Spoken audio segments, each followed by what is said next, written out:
The Goal Rich List is an index of current and active professional footballers representing a definitive guide to the top 50 wealthiest players on the planet. Before retiring from the game last summer, David Beckham topped the 2013 Goal Rich List with an estimated 20 million in earnings from off-the-field activities in 2012 alone. With eye-watering contracts and major commercial partnerships being signed, the star names are becoming bigger business players off the field than ever before.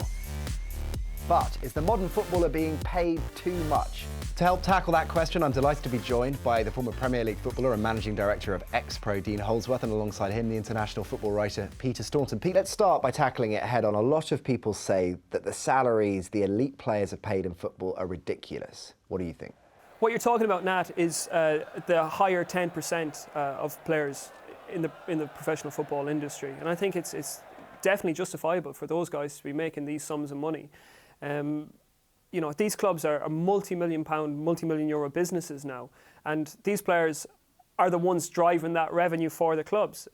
Dean, there's a fundamental distinction, isn't there, as Pete points out, between the creme de la creme, the top, the elite players, and every other professional player. And the work you do at your charity focuses on the latter, doesn't it? The players that don't earn a huge amount of money over what is a relatively short playing career, and helping them work out what they do next. Yes, it's about re-educating players, young and old, the former players who need help with welfare. Many of them fall into depression.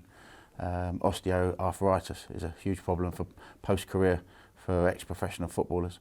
But the education of a person rather than a footballer is important. Is there a sense amongst professional footballers, and of course you played at the top level, that it's going to go on forever? The money's going to go on forever. I don't need to worry about it now. I would say from the championship downwards, the careers are, and the contracts are getting shorter.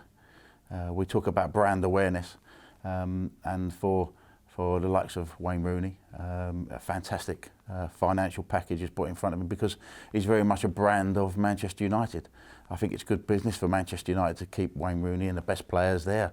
We live in an entertainment business. Pete, clearly footballers are very well paid, the top players anyway, but relatively speaking, not one of them factors in the top 20 best paid athletes in the world. They're all made up of players from the NFL, the NBA or MLB. Essentially, well, in American sports, particularly basketball, I think the squads are smaller, so obviously they're going to, proportionally, they're not going to get paid as much in football. But in both baseball and the NFL, they're bigger. So I understand that argument doesn't stack up there, does it? If you look at the highest paid player in the NFL, Aaron Rodgers, he's on over $50 million a year. Well, as Dean quite rightly points out, players are brands. They're brands for themselves and brands for the sports teams that they're attached to.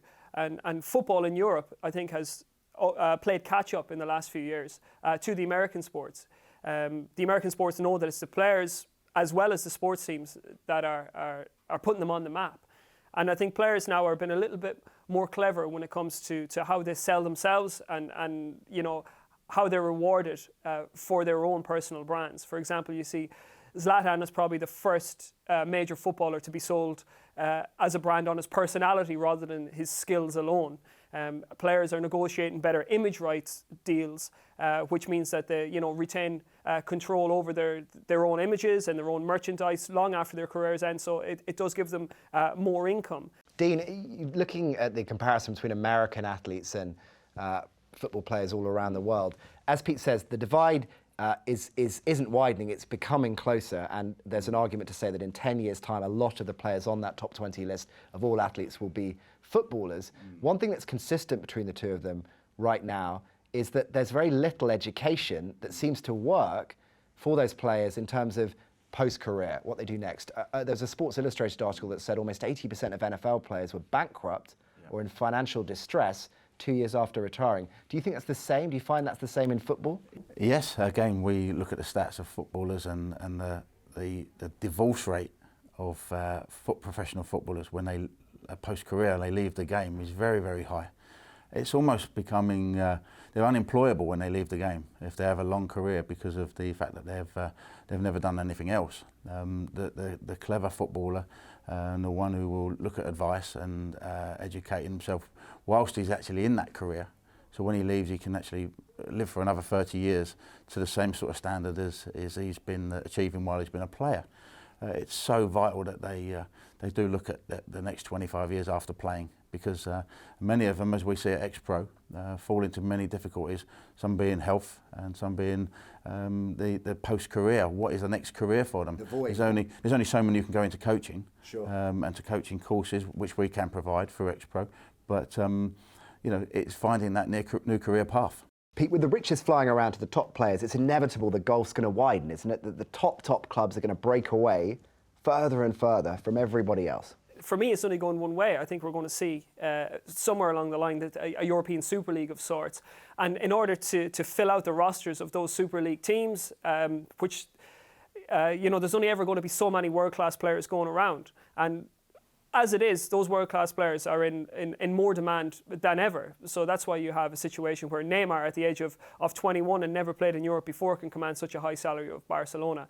It's why somebody like Toni Kroos, although he's not, you know, one of the top paid players in the world, he can use the interests of Manchester United as leverage to get a better contract from Bayern Munich. So, you know, these elite players, they know that they're in demand. They know that, you know, with the Bosman situation, that all the power is concentrated in their hands. So the time has never been better for players to command big astronomical salaries, if you will. And, you know, it's a short career. It all could end on a cruciate knee ligament injury in the morning. So the best thing for them to do is to safeguard their own future, their family's future, by, you know, playing the system for what it is. And that is, there's huge money involved in it. So, you know, they're entitled to their slice. Great stuff, guys. I'm afraid that's all we have time for today. But if you're interested in what we've been talking about, you can find out more about the Rich List by logging on to Goal.